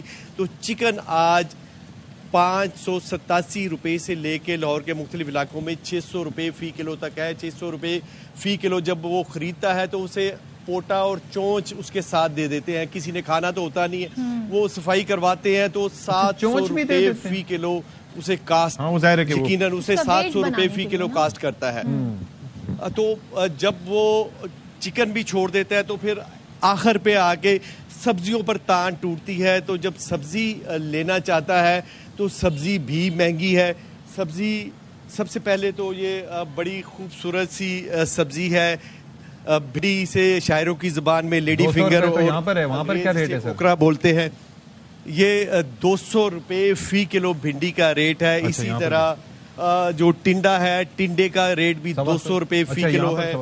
ایک اور چیز ہے, یہ فراسٹ بین ہے, یہ 250 روپے فی کلو ہے. آلو سب سے سستا ہوا کرتا تھا اشفاق, وہ آلو 80 روپے فی کلو ہے. اچھا, اور اس کے اندر بھی الماس بھائی میٹھے اور پھیکے کا فرق ہے. جو پھیکا ہے وہ 100 روپے یا 90 روپے اس طرح سے, اور میٹھا تھوڑا سا. یہ مجھے بتائیں کہ یہ ادرک کیوں مہنگی ہے؟ ادرک کے ریٹ میں کل دیکھ رہا تھا 650 روپے سے کلو سے اوپر تھے کراچی میں. آپ کے یہاں کیا نرخ ہیں؟ لاہور میں اب پہلے ادرک 1 کلو کے حساب سے بکا کرتی تھی, اب وہ کہتے ہیں 200 روپے پاؤ, یعنی 800 روپے فی کلو. ادرک مہنگی ہونے کی دو صورتیں ہیں, کیونکہ دونوں ہی یہ چیزیں ایک بینکاک سے یعنی تھائی لینڈ سے امپورٹ ہوتی ہے اور دوسری چائنا سے امپورٹ ہوتی ہے. تھائی لینڈ والی ذرا سستی ہے اور جو چائنا والی ہے وہ 800 روپے فی کلو ہے, اس میں ریشے نہیں ہوتے اور اس طرح کی چیزیں ہیں. جو پاکستان میں شاید ادرک بھی نہیں اگاتے یہ لوگ, کیا ہمیں نہیں کہیں. بڑے ہمارے نئے انکشافات ہوتے ہیں جی, بچپن سے سنتے آ رہے ہیں, زرعی ملک ہے. تو وہ فوڈ سیکیورٹی کی وزارت کو میں ویسے ہی مشورہ دیتا ہوں کہ فوڈ انسیکیورٹی کی وزارت بنا لینا چاہیے, کیونکہ اب گندم دالیں ہر چیز باہر سے ہی آنی ہے, تو پھر کیا فائدہ ہے ایسی فوڈ سیکیورٹی کا. مرزا احمد علی صاحب, آپ بھائی ہم نے کچھ نرخ بتا دیا, میں نے اور الماس بھائی نے مل کے کراچی اور جو لاہور کے نرخ ہیں ان کو کمپیئر بھی کیا. ملتان میں کیا صورتحال ہے ذرا بتائیے گا. جی بالکل, ملتان کی صورتحال بھی کچھ مختلف نہیں ہے. چیزوں کے ریٹ جو ہیں وہ دن بدن بڑھ رہے ہیں, لیکن کچھ چیزوں کے ریٹ جو ہیں وہ معمولی سے ان میں کمی بھی ہے. پرائس کنٹرول کمیٹیاں جو ہیں وہ کہیں بھی نظر نہیں آ رہی. آپ کو بتاتا چلوں کہ سیب جو ہے وہ 100 سے 150 روپے اضافے کے ساتھ جو ہے 300 سے 400 روپے کلو فروخت ہو رہا ہے. آڑو 250 روپے کلو فروخت ہو رہا ہے. تربوز کے ریٹ میں کمی آئی ہے, 20 روپے 40 روپے کلو فروخت ہو رہا ہے. اسی طرح خربوزہ جو ہے وہ 80 روپے کلو فروخت ہو رہا ہے, 20 روپے کمی کے ساتھ. اسٹرابری جو ہے وہ 120 روپے کلو فروخت کی جا رہی ہے, جبکہ کیلا جو ہے وہ 250 سے 300 روپے فی درجن جو ہے فروخت کیا جا رہا ہے. کیلا اور مہنگا ہو گیا, 50 روپے اضافے کے ساتھ جو ہے 200 روپے کلو فروخت کیے جا رہے ہیں. اسی طرح اگر بات کریں سبزی کی, تو سبزی کے ریٹ جو ہیں وہ رمضان شریف کے بعد جو ہے وہ بہت زیادہ جو ہے بڑھ گئے ہیں. آلو جو ہے 80 سے 100 روپے جو ہے وہ مختلف کیٹیگری سے فروخت ہو رہا ہے. 60 روپے فی کلو کا اضافہ جو ہے وہ آلو میں ہے. اسی طرح پیاز جو ہے وہ 60 روپے کلو ٹماٹر تھوڑے سستے ہوئے ہیں. لہسن جو ہے جی بالکل, ٹماٹر جو ہے وہ سستا ہو گیا تھا, لیکن اب دوبارہ جو ہے ٹماٹر کا ریٹ جو ہے وہ اوپر کی طرف جا رہا ہے. ٹماٹر جو ہے 60 سے 80 روپے جو ہے فی کلو فروخت ہو رہا ہے. اسی طرح لہسن کی بات کی جائے تو لہسن کے ریٹ میں جو ہے 50 روپے اضافہ دیکھنے میں آ رہا ہے, 400 روپے فی کلو فروخت ہو رہا ہے. اور جو مقامی لہسن ہے اس کے ریٹ میں بھی 40 روپے اضافہ دیکھنے میں آیا ہے, 120 سے 130 روپے کلو فروخت ہو رہا ہے. اسی طرح ادرک جو ہے, ادرک نایاب ہو چکا ہے یہاں مارکیٹ میں, 250 روپے اضافے کے ساتھ جو ہے 800 روپے فی کلو تک جا پہنچا ادرک. اسی طرح سبز مرچ کی بات کی جائے تو 40 روپے فی کلو اضافے کے ساتھ جو ہے وہ 100 روپے کلو فروخت ہو رہی ہے. 20 روپے اضافے کے ساتھ کریلا جو ہے 80 روپے کلو فروخت ہو رہا ہے. اسی طرح بھنڈی 80 روپے فی کلو اضافے کے ساتھ 160 روپے فی کلو تک فروخت ہو رہی ہے. کدو کی بات کی جائے تو اس کی ریٹ میں بھی 30 روپے اضافے کے ساتھ جو ہے 60 روپے فی کلو فروخت ہو رہا ہے. توری کی قیمت بھی ڈبل ہو چکی ہے, 40 روپے فی کلو اضافے کے ساتھ 80 روپے فی کلو فروخت ہو رہی ہے. اسی طرح بیگن کا ریٹ بھی ڈبل ہے, 30 روپے کے بجائے 60 روپے کلو فروخت ہو رہا ہے. اسی طرح جو ہے ٹماٹر کے ریٹ میں بھی جو ہے اضافہ دیکھنے میں آ رہا ہے. شملہ مرچ جو ہے وہ بھی 20 روپے کمی کے ساتھ جو ہے 60 روپے فروخت ہو رہی ہے. اسی طرح اگر ہم بات کریں گروسری کی, تو گروسری میں بھی بہت سی چیزیں ایسی ہیں جن کے ریٹ میں جو ہے اضافہ ہوا ہے. دال ماش جو ہے وہ 30 روپے اضافے کے ساتھ جو ہے 490 روپے فی کلو فروخت ہو رہی ہے. دال مسور کی قیمت میں 20 روپے فی کلو اضافہ ہوا ہے, 280 روپے کلو فروخت ہو رہی ہے. اسی طرح اگر چینی کی بات کی جائے تو چینی کا ریٹ جو ہے وہ 10 روپے کم ہوا ہے, 120 سے 125 روپے فی کلو مارکیٹ میں فروخت ہو رہی ہے. تیل کی قیمت جو ہے وہ مستحکم ہے, 560 روپے فی لیٹر فروخت ہو رہا ہے. چائے کی پتی جو ہے وہ 100 روپے فی کلو اضافے کے ساتھ جو ہے 1800 روپے فی کلو فروخت ہو رہی ہے. اسی طرح گرم مسالے کی بات کی جائے تو 400 روپے فی کلو اضافے کے ساتھ جو ہے 2000 روپے فی کلو گرم مسالہ فروخت ہو رہا ہے. آپ نے اس کے بعد جو ہے وہ سیمنٹ اور پیٹرول کی قیمتوں پہ بھی آ جانا ہے. لیکن یہ کہ المیہ ہے, بڑی تفصیلاً مرزا صاحب نے ساری صورتحال سے میں آگاہ کیا. جو بچے ہوتے ہیں نا گھر میں, کچھ لوگ ہوتے ہیں جنہیں ٹینڈے پسند نہیں ہوتے, کدو کریلا پسند نہیں ہوتا, بھائی آپ قیمت چیک کریں, اب ان کو قیمت دکھا کے کھلائیں, ان کو قیمتیں دکھا کے بتائیں کہ گھر میں یہ پکا ہے, یہ کھانا ہے. شہزاد محمود ہمارے ساتھ پشاور سے, ذرا ان سے پوچھ لیتے ہیں, کیونکہ اب ہم یہ جاننا چاہیں گے جی کہ پشاور میں سبزیوں کی تو ہمیں قیمتوں کا اندازہ ہو رہا ہے, اوور آل ملک میں کم و بیش 10-20 روپے کے مارجن کے ساتھ ایک ہی ریٹ ہیں, ذرا یہ بتائیں چکن، چھوٹا گوشت، بڑا گوشت، کیا یہ عوام کی پہنچ میں ہے یا یہ ان کی قیمتوں کو بھی پڑ لگ گئے ہیں؟ اور کیا سبزیوں کے کیا پرائس چل رہے ہیں وہاں؟ دیکھیں یہاں پر قیمتیں جو ہے وہ بدستور آسمان سے باتیں کر رہی ہے. اگر تھوڑا سا ہم پس منظر میں چلے جائیں تو رمضان میں چکن کی جو فی کلو قیمت تھی، اس کے بعد رمضان میں اور ابھی جو چکن کی فی کلو قیمت ہے وہ 430 روپے فی کلو کے حساب سے زندہ مرغی یہاں پر فروخت ہو رہی ہے، جو کہ ایک تاریخ ساز جو قیمت ہے وہ مرغی کی یہاں تک پہنچ چکی ہے 430 روپے. یہی مرغی کی فی کلو قیمت تھی تقریباً 2-3 ماہ قبل ہم دیکھ رہے تھے کہ 220 روپے، زیادہ سے زیادہ 250 روپے، اور اس کے بعد یہ یکمشت چلی گئی ہے 300-350، اور آج جو ہے یہ 430 روپے فی کلو کے حساب سے فروخت ہو رہی ہے. یہ تو مرغی کی صورتحال ہے. یہاں پر جو دکاندار ہیں ہم ان سے جب بات کرتے ہیں تو خیبر پختونخوا میں جو مرغی کی قیمت کی صورتحال ہے اس کا تعین پنجاب کرتا ہے. پنجاب میں مرغی کے بڑے بڑے فارمز ہیں، وہاں سے یہ لائے جاتے ہیں، فروخت کیے جاتے ہیں. ان کا یہ موقف ہے کہ بجلی مہنگی ہو گئی ہے، ڈیزل جو ہے وہ مہنگا ہو گیا ہے، اور اس کے اخراجات جو ہیں وہ کافی بڑھ گئے ہیں، جس کے اثرات مرغی کی فی کلو قیمت پر پڑ رہے ہیں اور اس کی قیمت میں اضافہ ہو رہا ہے. یہ تو مرغی کی بات ہے. اگر ہم گوشت کی بات کریں تو انتظامیہ نے تو نرخ مقرر کر دیا ہے، اور اس کے بعد وہ نرخ پر عمل درآمد کرنے کا وہ سوچ ہی نہیں رہی ہے. جو سرکاری نرخ ہے اس سے 200 روپے زائد جو ہے وہ وصول کیا جا رہا ہے. شہر کے مختلف علاقوں میں مختلف ریٹس چل رہے ہیں. اگر آپ ہڈی والا گوشت لے رہے ہیں تو اس کا ریٹ الگ ہے، اور اگر آپ ہڈی کے بغیر گوشت لے رہے ہیں تو اس کا ریٹ الگ ہے. اسی طرح اگر ہم مٹن کی بات کریں تو مٹن جو ہے اس کی قیمت بھی مختلف ہے. 1800 روپے کلو، 1700 روپے فی کلو کے حساب سے فروخت ہو رہا ہے، 1750 روپے فی کلو کے حساب سے فروخت ہو رہا ہے، 1600 روپے فی کلو کے حساب سے فروخت ہو رہا ہے. خیبر پختونخوا میں اگرچہ جو اشیاء خوردنوش میں شامل بڑی اشیاء ہے، جنہیں ہم بڑی اشیاء کہتے ہیں، جن میں چکن شامل ہے، آٹا شامل ہے، وہ پنجاب سے آتی ہے. دار و مدار ہمارا جو ہے وہ پنجاب پہ ہے. پنجاب میں اگر تھوڑی سی قیمت کم کر دی جاتی ہے تو اس کے اثرات یہاں پر آ جاتے ہیں، اور یہاں پر قیمتوں میں نمایاں کمی ہمیں دیکھنے کو ملتی ہے. البتہ جو سبزیوں کے ریٹس ہے اس میں یقیناً نمایاں طور پر انتظامی غفلت جو ہے وہ سامنے آ رہی ہے. انتظامی غفلت اس لحاظ سے آ رہی ہے کہ اگر پشاور کے ساتھ قریبی ضلع ہے چارسدہ، وہاں پر ایک سبزی پیدا ہوتی ہے اور وہاں کے کھیت سے وہ سبزی لائی جاتی ہے پشاور کی جو سبزی منڈی ہے یہاں تک، تو اس میں کل ملا کے جو اخراجات ہے، ٹرانسپورٹیشن کے اخراجات ہے، اس کو اگر ملا بھی لیا جائے تو سبزی کی قیمت جو ہے وہ اتنی زیادہ نہیں رہتی ہے. تاہم اس کے برعکس جو مڈل مین ہوتے ہیں، آڑتی ہوتا ہے، دکاندار ہوتا ہے، جو ٹرانسپورٹیشن والے ہوتے ہیں، اس کے اخراجات کل ملا کے اتنے زیادہ کر دیتے ہیں کہ اسی سبزی کی قیمت جو ہے وہ پھر آسمان سے باتیں کر رہی ہے. ابھی تک ہم اس بات کا تعین نہیں کر سکے کہ جو سبزی کھیت سے ہم نکال کر سبزی منڈی تک لا رہے ہیں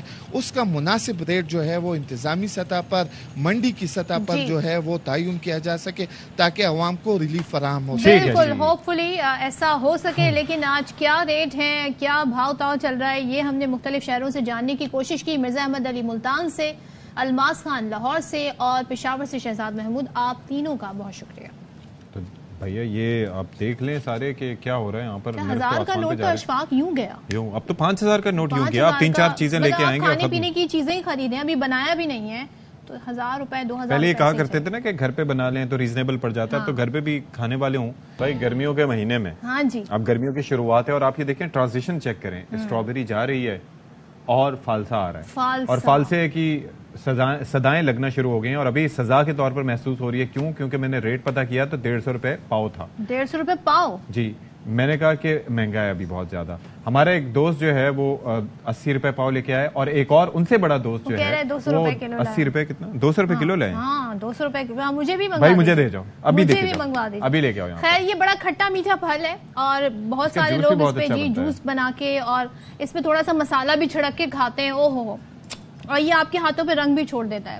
میں نے جانا ہے، میں نہیں بیٹھوں گا اگر کسی نے فالسے کی اور بات کی. مجھے بہت پسند ہے سوغات ہے جس کو، اور اس کی جو گٹلیاں ہوتی ہیں نا ان کو بھی آپ کرنچ کر کے کھا جائیں. بھائی اس کا جوس بڑے مزے کا ہوتا ہے اور بڑا ہی ہیلدی ہے. بوائل کر کے بھی کچھ آپ اس کے ساتھ کر سکتے ہیں. بہت سارے فوائد ہیں اس کے, اور یہ فوائد کیا ہیں اسی کے حوالے سے ہم ذرا بات کریں گے. ہمارے ساتھ موجود ہیں ماہر غذائیات حنا انیس صاحبہ. حنا بہت شکریہ, ویلکم ٹو باخبر سویرا ونس اگین. حنا ہمیں بتائیں کہ یہ فالسا ہے, یہ آتا ہے, چھا جاتا ہے, جلدی سے چلا بھی جاتا ہے, ابھی تک ہم کہتے ہیں نا اس سے پوری طرح سیٹسفائی نہیں ہو پاتے ہیں, اور چلا جاتا ہے تو چلا جاتا ہے. لیکن اس کی کیا کوالٹیز ہیں, گرمیوں میں کیوں ضروری ہے نا شربت پینا؟ سب سے پہلی بات یہ ہے کہ اللہ تعالیٰ جس طرح ہمیں اللہ تعالیٰ نے بہت سارے موسم دیے نا, تو اس موسم کو بیلنس کرنے کے لیے اور ہماری باڈی کو پراپر نیوٹریشن پرووائڈ کرنے کے لیے وہ تمام چیزیں, پھل سبزیاں, ہر چیز اس موسم کی مناسبت سے ڈفرینٹ ٹائپس کی ہمیں دیتے جاتے ہیں اللہ تعالیٰ نا. تو جو کیونکہ مئی اور جون میں بہت تیز گرمی آنے شروع ہو جاتی, فالسا کا جو پراپرٹی ہے سب سے زیادہ وہ کولنگ پراپرٹی ہے. تو جیسے ہی موسم ریپڈلی چینج ہو جاتا ہے, مئی میں آ کے ایک دم گرمی آتی, فالسے بھی آ جاتے ہیں, تو ہماری باڈی جو سردی سے گرمی میں آتی تو اچھا ہو جاتا ہے. میں پرسنل ایکسپیرینس, اور میں نے لوگوں کو یہ دیکھا بھی ہے کہ دنیا جہان کا پھل ہم اسٹرابیری لیں گے, اٹس مائی فیوریٹ, لیکن اس کے باوجود ہم اسے دھو کے کھائیں گے, ساری چیزیں دھو کے کھائیں گے. فالسا جب آپ لیتے ہیں اور اس کے اوپر مٹی لگی ہوئی نظر آتی ہے, آپ ریزسٹ نہیں کر پاتے. یہ میں نے بہت سارے لوگوں کو روکا ہے, لٹرلی روکا ہے. I mean, you just want to try it as is. آپ چاہتے ہیں کہ اسی طریقے سے, because of the color of that, وہ جو پرپل کلر ہوتا ہے وہ لوگوں کو بہت اٹریکٹ کرتا ہے. اچھا, فالسا سب سے پہلے یہ جو ٹرانزٹ پیریڈ ہے نا سردی سے گرمی کا, جس میں لوگوں کا اکثر ڈائجیشن بھی خراب ہو رہی ہوتی ہے, مانسون اسٹارٹ ہو گیا ہوتا ہے, تو ان تمام چیزوں کو اللہ تعالیٰ نے اوپر سے ایک اینٹی بایوٹک بھیج دیا آپ کے لیے. فالسا تو خود تو پھل تو بہت اچھا ہے, اس کے پتے بھی نہ پھینکیں. اس کے جو لیوز ہیں وہ بھی ایک نیچرل اینٹی بایوٹک کا کام کرتے ہیں کہ وہ آپ کے ڈائجیشن کو اچھا کریں, UTI کو اچھا کریں. اچانک جو گرمی کی وجہ سے پانی کی کمی ہو جاتی ہے جس سے یورینری ٹریک انفیکشن ہو جاتے ہیں, اس کو بھی کرین بیری کے جوسز پیتے ہیں, کرین بیری پیتے ہیں, تو دیٹ از فالسا. آپ فالسا پیے نا, انگریزی پھلوں کی طرف کیوں جا رہے ہیں, پاکستانی پھل کو دیکھیں. کیا یہ رسیلا اور میٹھا ہوتا ہے؟ پتے ویسے یوز کیسے کریں؟ پتے بہت آسان ہے, پتوں کو پانی سے دھو لیں اچھی طرح صاف کرنے کے بعد, اور تھوڑا سا ہے نا اس کو ہلکا سا بوائل کریں اور اس کا قہوہ پییں, آپ کا یورینری ٹریک انفیکشن. اچھا, یہ بتائیں کہ لوگ سمجھتے ہیں جی کیونکہ یہ کھٹا پھل ہے تو گلے کو افیکٹ کرے گا, بخار ہے تو ہم نہ کھائیں, نزلہ ہے تو نہ کھائیں, لیکن میں نے سنا ہے کہ جسم پر سوزش ہو, خارش ہو, یہ ان سے بھی بچاتا ہے, تو یہ بخار نزلے میں یوز کیا جا سکتا ہے؟ بالکل, کیونکہ ہائی اینڈ وائٹامن سی ہے, یہ آپ کی امیونٹی کو بوسٹ کر دے گا. آئی مین جیسے ہی اب یہ سارے وائرسز کے مہینے شروع ہو گئے, بارش ہوں گی, وہ بیکٹیریاز آئیں گے, انفیکشنز آئیں گے, ہر قسم کے بخار کو ٹھیک کرے گا. آپ اس کو کھائیں. اس کا اگر کھٹا زیادہ لگ رہا ہے آپ اس میں سالٹ اینڈ بلیک پیپر ڈال دیں. بچے نہیں پسند کر رہے, آپ اس کے جوس میں نا کھجوریں تھوڑی سی ملا دیں, ڈیٹس, تو میٹھا تھوڑا سا میٹھے کا کمبینیشن آ جائے گا. لیکن چینی نہ ڈالیں نا, کیونکہ کھجور کے بعد جو ہے وہ چینی بالکل نہ ڈالیں. بچوں کو دیں, کھجور ملا کر دے دیں, تو یہ بیسٹ آپشن ہو جائے گا. ریومیٹائڈ ارتھرائٹس کے پیشنٹس کے لیے بیسٹ ریلیف ہے. یہاں پر بھی ایک مس کنسپشن ہے کہ کھٹی چیز آرتھرائٹس کے پیشنٹ نہیں کھا سکتے. کھا سکتے ہیں, کیلشیم بہت اچھا ایبزارب ہوتا ہے وائٹامن سی کے ساتھ, تو بالکل کھائیں. تو جو دل کے مریض ہیں جنہیں کولیسٹرول کا مسئلہ ہے ان کے لیے بھی بہترین ہے, بہت اچھا ہے, بہت اچھا ہے. آپ کے کولیسٹرول کو, جو بیڈ کولیسٹرول ہے اس کو ڈائلیٹ کرنے میں, اس کو ایزی کرنے میں مدد کرے گا. ہائپر ٹینشن کے پیشنٹ بہت اچھی طریقے سے اس کو کھا سکتے ہیں. آپ کے بلڈ پریشر کو کنٹرول کرتا ہے. شوگر کے پیشنٹ بھی اس کو کھا سکتے ہیں. آپ کا بلڈ گلوکوز اسپائک نہیں کرے گا. بھائی اچھا ہے, وہ ٹوٹکے بھی ہوتے ہیں نا, وہ آئس لالیز وغیرہ بنا لیتے ہیں, گرمیوں میں اسٹور کر لیتے ہیں. بہت اچھا, اٹس بریلینٹ فروٹ, آپ کھا سکتے ہیں. اب مہنگائی کی بات تو میں نہیں کر سکتی, وہ تو حکومت ہی کر سکتی, کم کر سکتی ہے حکومت, بات آپ کر سکتی ہیں. بہت بچاتا ہے. اس کا جوس اگر آپ پئیں, جیسے اس کو پانی کے ساتھ بنا لیں تو اس میں برف بھی ڈال دیں اور تھوڑا سا بلیک سالٹ اس میں ڈالیں, تو یہ ہیٹ اسٹروک کے لیے بہت اچھا کام ہے. زیرہ بھی اس میں ڈالیں. پروگرام سے فی الحال اتنا ہی. اشفاق ستی اور صدف عبد الجبار, ہم آپ سے اجازت چاہتے ہیں, کل پھر ملیں گے. اللہ حافظ.